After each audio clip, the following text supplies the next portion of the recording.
Shetani hakuondoi kwenye nafasi yako kwa sababu umetenda dhambi. Shetani anaweza kukuondoa kwenye nafasi yako kwa ujinga, kwa kutokujua na kwa kutokujijua.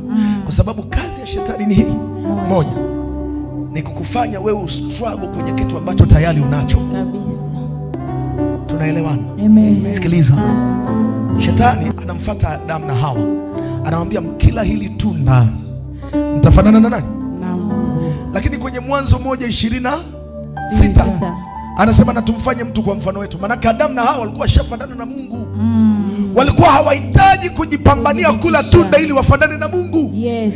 Maana shetani kazi yake kile ulichonacho anakumanipulate struggle kukitafuta. Mamlaka ulio nayo ujione haustahili. Niliwahi kukuambia Mkristo mmoja, unajua, let me tell you, mafanikio kwenye wokovu yanahitaji attitude. Yes. Na attitude ni matokeo ya kujijua wewe ni nani. Amen.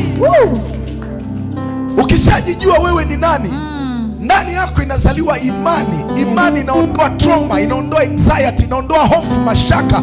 Unajiamini, unasema ninajua na ninamjua Mungu.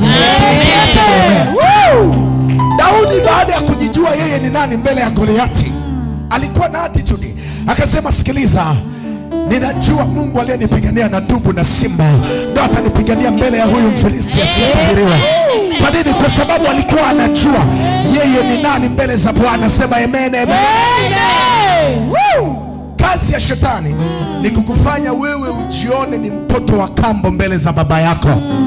Satan want to make you to become the beg in your father's house. Uwe ombaomba kwenye nyumba ya baba yako. Si kila kitu utahitaji kuomba.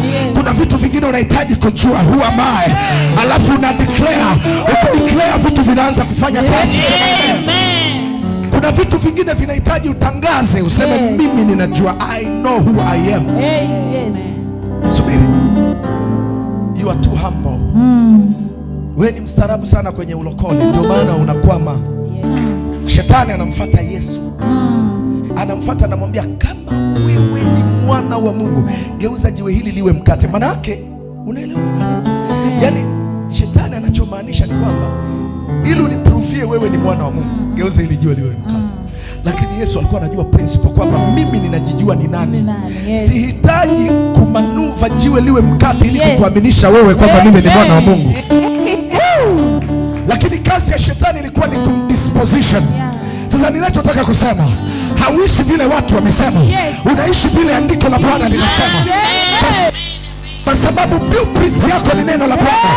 Neno la Bwana linasema wewe ni nuru na hautakiwi kuwa chini. Manake jukumu lilo nalo ni kutangaza mimi sio kawaida. Mimi ni nuru kwa jina la Yesu. Kwa sababu kuna vitu vinakuja kwa kuomba, lakini kuna vitu vingine you need to declare. Unahitaji kutangaza na kuamuru. Maandiko yanasema whatsoever you shall lose on earth shall be loosed in heaven. Whatsoever you shall bind on earth shall be bound in heaven. Utakalolifungua duniani, utakalolifungua duniani na mbinguni limefunguliwa. Utakalolifunga duniani na mbinguni limefungwa. Kuna vitu vingine vinasubiri uongee. Kuna mahali mbingu zinasubiri useme mimi ni nuru, alafu nuru ije kwako.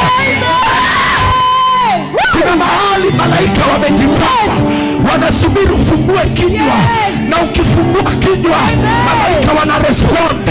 Wanaanza kufanya kile ulichokuwa unataka kitokee. Kwa sababu usichokijua wewe pia umeumbwa kuwa muumbaji. Amen. Kwa maneno yako kuna vitu unaomba. Yes. You are created like God Almighty. Amen. Manake the power and authority that is in him is in you too. Yes.